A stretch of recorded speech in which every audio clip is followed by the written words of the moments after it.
नमस्कार विद्यार्थी मित्रांनो, अभ्यास सलट या आपल्या यूट्यूब चॅनलवरती आपलं स्वागत आहे.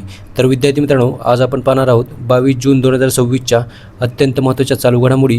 तर व्हिडिओ पहिल्यापासून शेवटपर्यंत पाहण्याचा प्रयत्न करा. अतिशय महत्त्वाचे आणि निवडक प्रश्न असणार आहेत, जे की तुम्हाला कोणत्याही स्पर्धा परीक्षेमध्ये डायरेक्ट विचारले जाऊ शकतात. तर बघा, आजचा प्रश्न क्रमांक 1 आहे, राष्ट्रीय सांख्यिकी आयोगाच्या अध्यक्षपदी कोणाची नियुक्ती करण्यात आली आहे?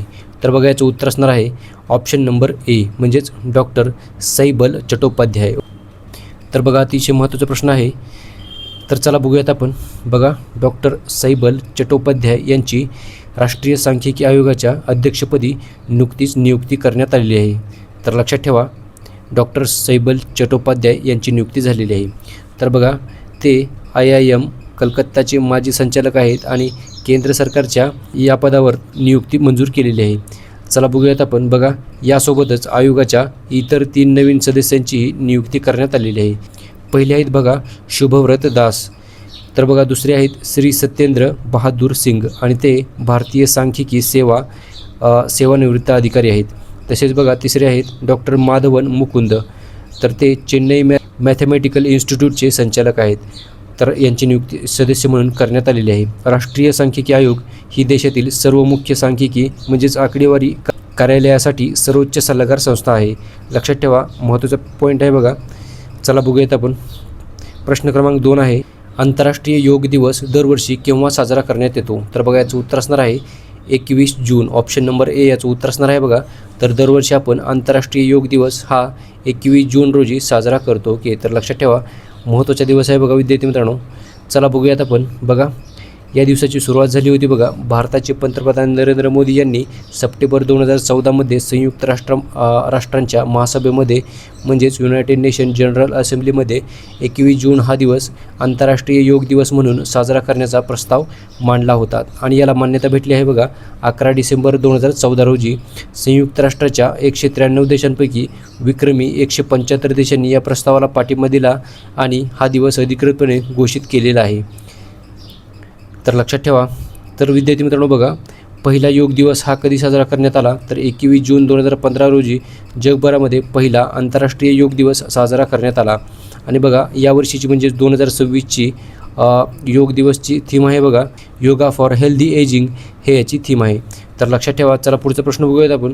प्रश्न क्रमांक 3 आहे बघा, कोणत्या समस्येचा सामना करण्यासाठी 15 देशांनी मोम्बासा जाहीरनामा स्वीकारलेला आहे? तर बघा, याचं उत्तर असणार आहे बेकायदेशीर मासेमारी. ऑप्शन नंबर बी याचं उत्तर असणार आहे बघा बेकायदेशीर मासेमारी. या समस्येचा सामना करण्यासाठी 15 देशांनी मोम्बासा जाहीरनामा स्वीकारलेला आहे. चला बघूयात आपण. बघा, जून 2026मध्ये केनियामधील मोम्बासा या शहरामध्ये 11वी आवर ओशन कॉन्फरन्स पार पडलेली आहे आणि या परिषदेदरम्यान आफ्रिका, आशिया, युरोप, कॅरिबियन आणि पॅसिफिक क्षेत्रामधील 15 देशांनी या करारावर स्वाक्षऱ्या केलेल्या आहेत.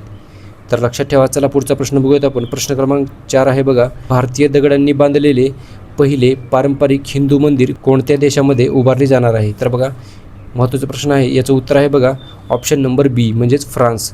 तर फ्रान्स या देशामध्ये हे मंदिर बांधण्यात येणार आहे.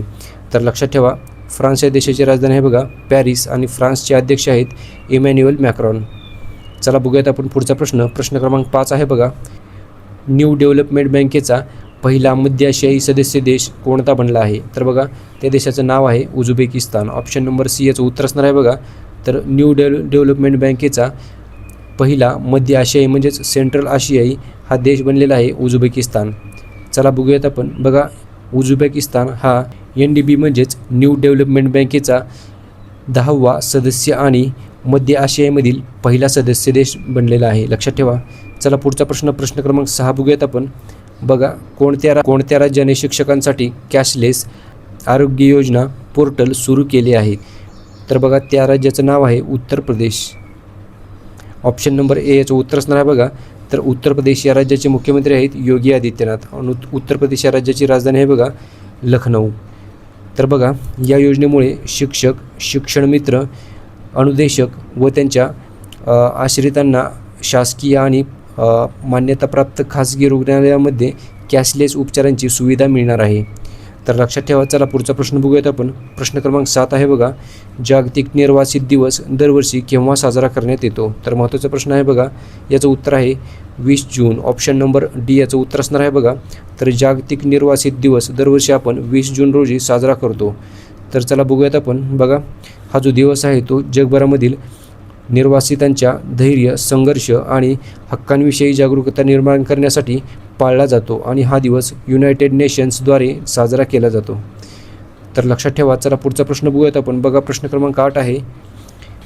पथारीवरील खाद्य विक्रेत्यांसाठी QR कोड आधारित विक्रेता नोंदणी आणि देखरेख प्रणाली कोणत्या शहराने सुरू केली आहे? ओके, तर बघा याचं उत्तर आहे बघा ऑप्शन नंबर डी म्हणजेच अहमदाबाद.